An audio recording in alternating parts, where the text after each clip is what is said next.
Di video kali ini admin akan melanjutkan alur cerita yang kemarin yang dimana Sun Er telah pergi meninggalkan Xiaoyan. Xiaoyan pun sangat bersedih atas kepergian Sun Er, namun Ling Kuan terlihat masih berdiri di hadapan Xiaoyan tidak ikut pergi bersama Sun Er. Xiaoyan pun menanyakan mengapa Ling Kuan tidak langsung pergi. Ling Kuan pun mengatakan bahwa dia masih banyak waktu, dia bisa menyusul nanti. Aku akan memberitahu kamu, pesan ketua klan kepadamu, dengan latar belakangmu dan kekuatanmu yang sekarang seperti sampah kamu tidak layak untuk Sun Er. Hal yang terbaik yang harus kamu lakukan adalah melupakan semua yang telah terjadi, dan jangan pernah datang untuk menemui Sun Er. Secara singkatnya kamu tidak layak untuk Sun Er, yang dimana Sun Er adalah salah satu wanita yang banyak dicari oleh laki-laki kuat untuk dijadikan pasangan. Xiaoyan yang mendengar perkataan dari Ling Kuan dia pun sangat murka. Wah guys, metik glory kita dihina. Xiaoyan berkata, semua itu bukan tergantung dari klan ataupun perkataanmu. Aku tahu kamu cemburu ketika aku memeluk Sun Er. Di saat bersamaan Ling Kuan yang mendengar itu dia pun sangat marah dan mengeluarkan aura yang mengerikan seperti ingin membunuh Xiaoyan. Namun ketika Ling Kuan mengeluarkan kekuatan mengerikan ingin membunuh Xiaoyan, tiba-tiba dari atas langit muncul ketua pertama Akademi Dalam. Ketua pertama berkata, aku memperbolehkan kamu masuk ke dalam akademi ini. Namun jika kamu melukai murid akademi, aku tidak akan tinggal diam. Niat membunuh Ling Kuan pun ditarik mundur ketika dia melihat ketua pertama. Ia tahu dia tidak akan mungkin mengalahkan ketua pertama. Ling Kuan berkata, barusan mereka hanya berbicara sedikit tentang masalah serius. Ketua pertama berkata, tidak usah bertele-tele, kamu sekarang boleh pergi dari sini. Ling Kuan dia akan pergi. Namun sebelum itu dia tahu Xiaoyan tidak akan menyerah. Dia berkata, aku akan menunggumu dan di saat itu pasti aku akan menghajarmu. Camkan itu, nanti aku akan memperlihatkan jarak kekuatan antara aku dan sampah sepertimu. Akhirnya Ling Kuan dia langsung pergi. Ketua pertama pun langsung menghampiri Xiaoyan dan berkata, Xiaoyan, jangan sampai orang seperti itu menghina kamu. Ketua pertama berkata, memang klan mereka sangat beruntung memiliki pelatihan yang sangat bagus. Namun aku yakin dalam soal bakat tidak ada yang mampu mengalahkan kamu. Xiaoyan pun tersenyum mendengar pujian dari ketua pertama akan lebih dalam. Setelah itu ketua pertama pun mengatakan bahwa besok adalah hari pelatihan bagi 10 orang dari strong ranking untuk menara pelatihan. Dengan berlatih di menara pelatihan dekat inti api, itu akan membuat peluangmu sangat besar untuk menembus level Dohuang atau bisa disebut Matik Glory 20.000. Kemudian setelah itu mereka pun menuju akademi dalam untuk kembali. Singkat cerita, Xiaoyan pun telah kembali ke gerbang Pan dan menemui Wuao dan Hua Jiah. Di sini Wuao dan Hua Jiah mereka melihat wajah sedih dari sang Matik Glory Xiaoyan, dan ditambah Wuao tidak melihat Sun Er bersamanya. Wuao bertanya di mana Sun Er. Xiaoyan berkata bahwa Sun Er telah pergi selamanya dari gerbang Pan. Sontak membuat Wuao dan Hua Jiah dia sangat kaget. Mereka bertanya kemana Sun Er pergi dan kapan dia akan kembali ke sini. Dengan suara sedih Xiaoyan berkata, Sun Er telah pergi ke klannya dan sepertinya Sun Er tidak akan kembali ke akademi dalam. Wuao dan Hua Jiah mereka pun melamun dan bersedih atas kepergian Sun Er. Setelah selama ini mereka selalu bersama membangun gerbang Pan dan sekarang Sun Er malah pergi. Wuao berkata, jika para murid yang lain tahu, pasti mereka akan sedih. Wuao dan Hua Jiah dia sadar, Xiaoyan lah yang paling terpukul atas kepergian Sun Er. Hua Jiah langsung mengajak Wuao pergi, membiarkan Xiaoyan menenangkan diri. Hari-hari pun telah berlalu, Xiaoyan masih merasa kehilangan Sun Er, yang selama ini selalu membantunya. Sambil bersedih membuat secangkir kopi, dan menghisap rokok Magnum. Hari demi hari telah berlalu, Xiaoyan mulai menghilangkan kesedihannya. Mungkin ini semua karena rokok Magnum yang sangat enak. Jadi kalian jika sedang putus cinta hisaplah rokok Magnum.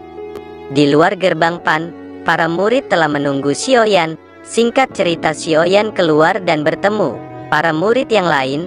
Wow, dia sangat senang melihat Xiaoyan yang telah pulih dari kesedihannya. Xiaoyan pun dan para murid gerbang Pan mereka pun langsung menuju ke arah menara pelatihan untuk berlatih. Singkat cerita, Xiaoyan dan para murid gerbang Pan pun telah menuju menara pelatihan Ki Langit. Dan akhirnya Xiaoyan yang telah tiba di menara pelatihan Ki Langit Xiaoyan pun berpisah dengan para murid gerbang Pan. Karena 10 orang terkuat dari Strong Ranking memiliki tempat berbeda.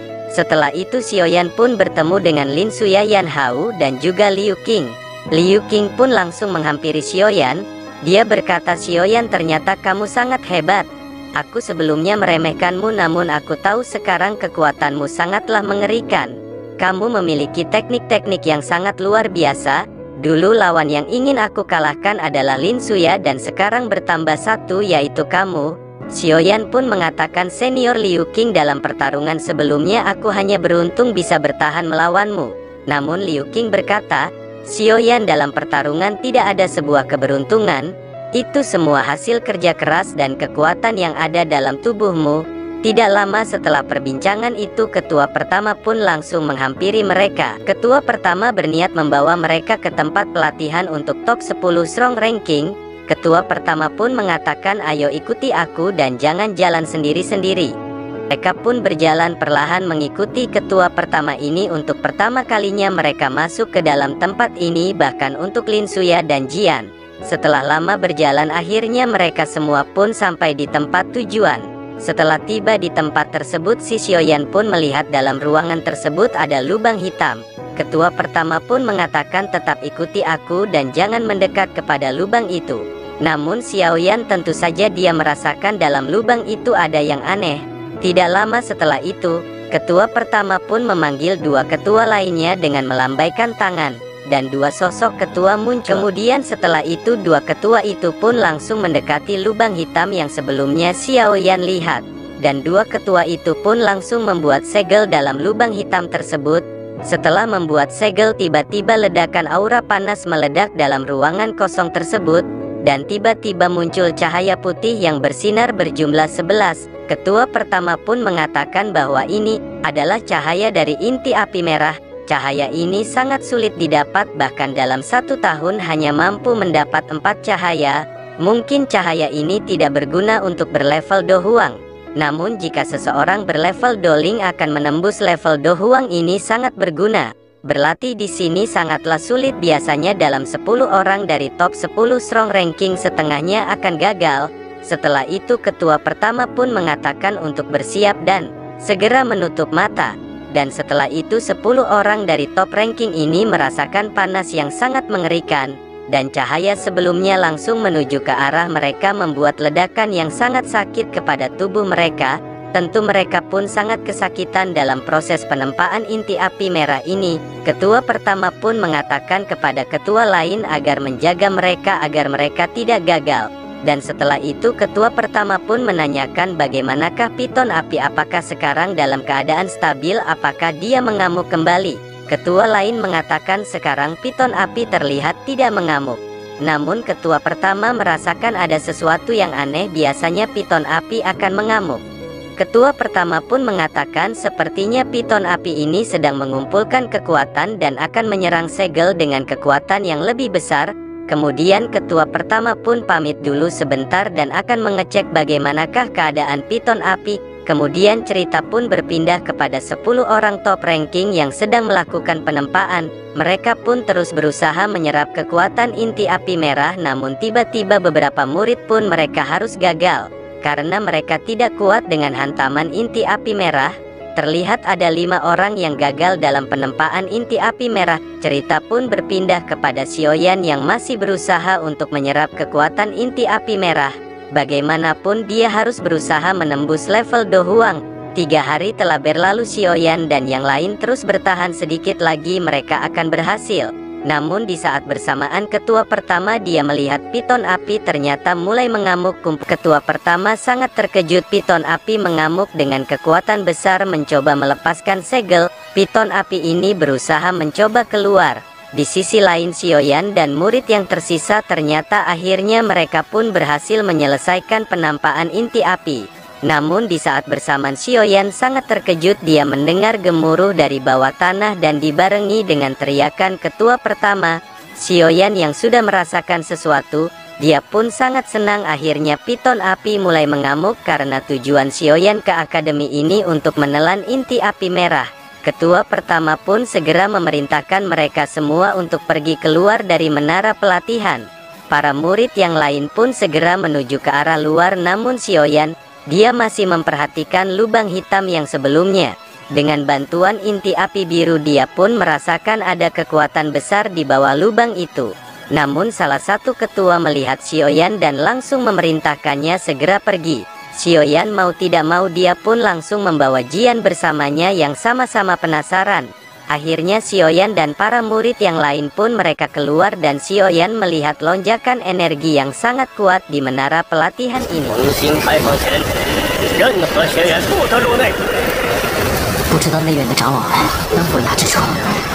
Tidak lama setelah itu Lin Yan langsung menghampiri Xiaoyan.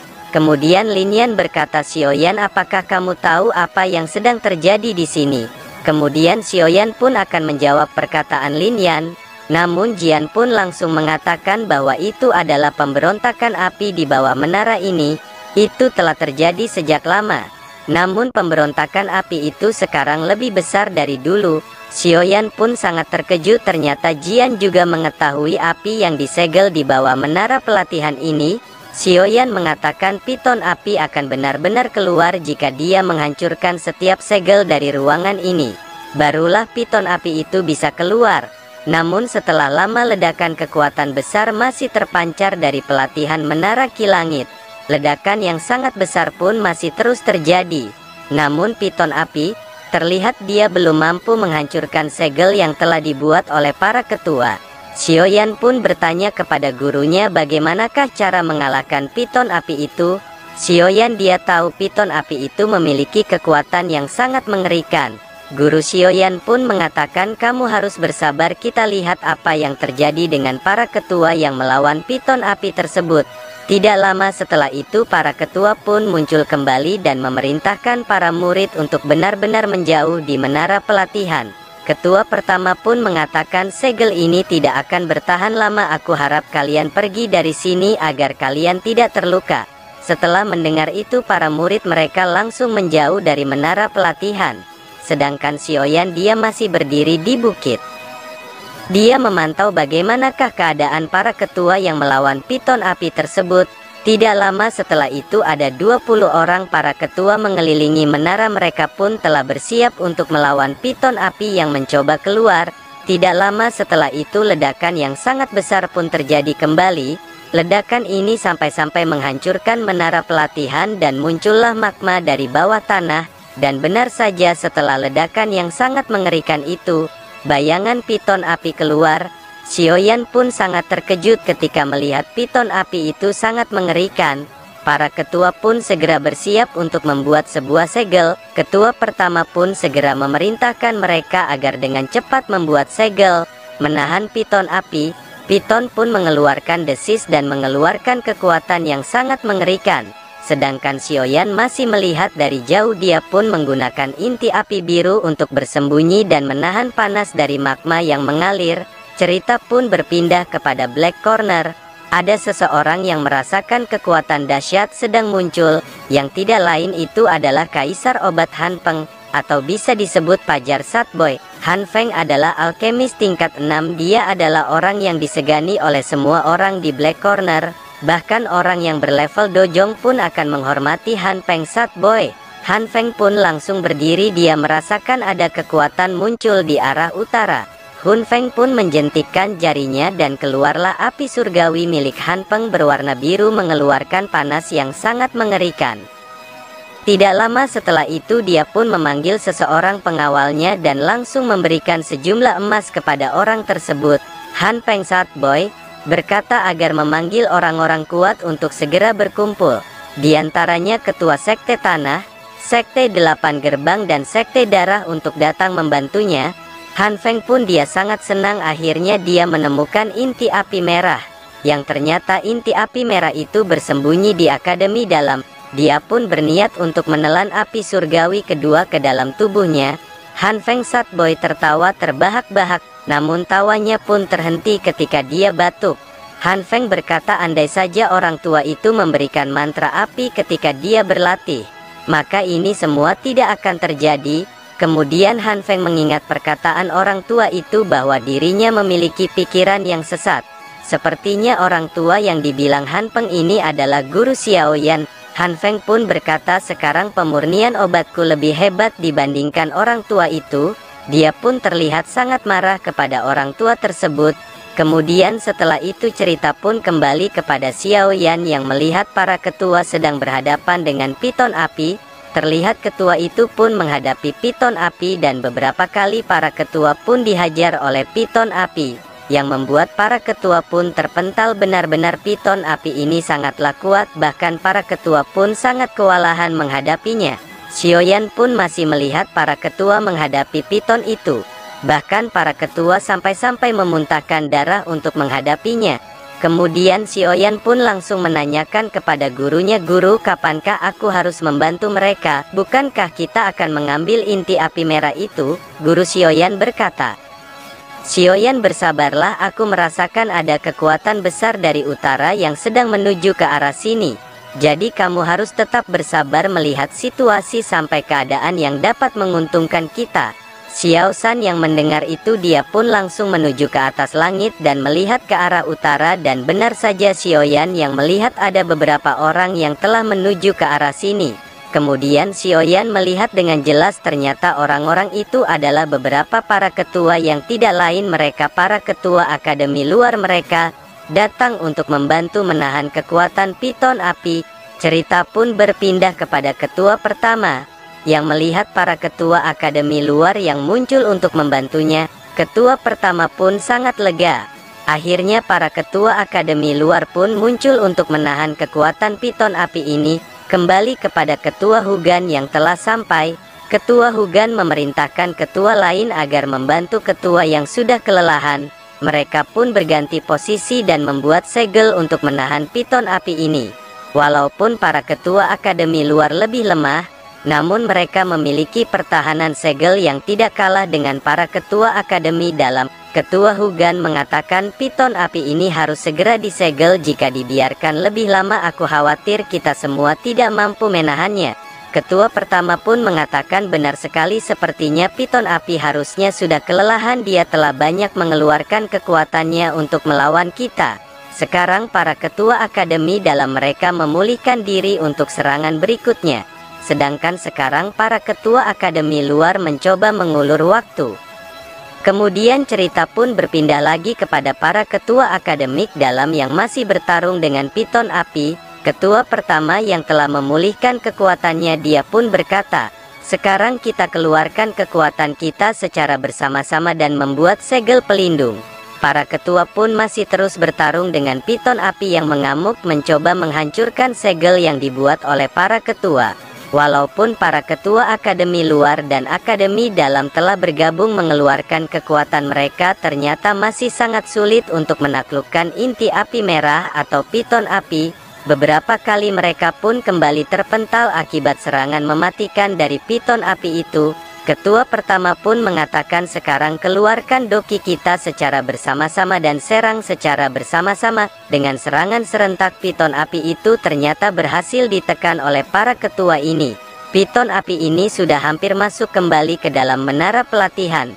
Di sini para ketua pun sangat senang piton api akan segera mampu disegel kembali ke menara pelatihan Ki Langit. Cerita pun berpindah kepada Xiaoyan yang mengatakan kepada gurunya, "Guru, piton api itu akan kembali disegel. Apa yang harus kita lakukan? Bukankah kita harus mengambil inti api merah?"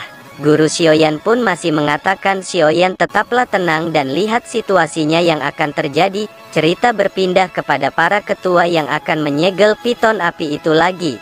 Namun ketika para ketua akan menyegel piton api, tiba-tiba suara bergema, "Aku sangat kagum kepadamu ketua pertama. Aku tidak menyangka kalian telah menyembunyikan inti api merah di sini. Aku tidak menyangka kamu mampu menyimpan rahasia ini bertahun-tahun."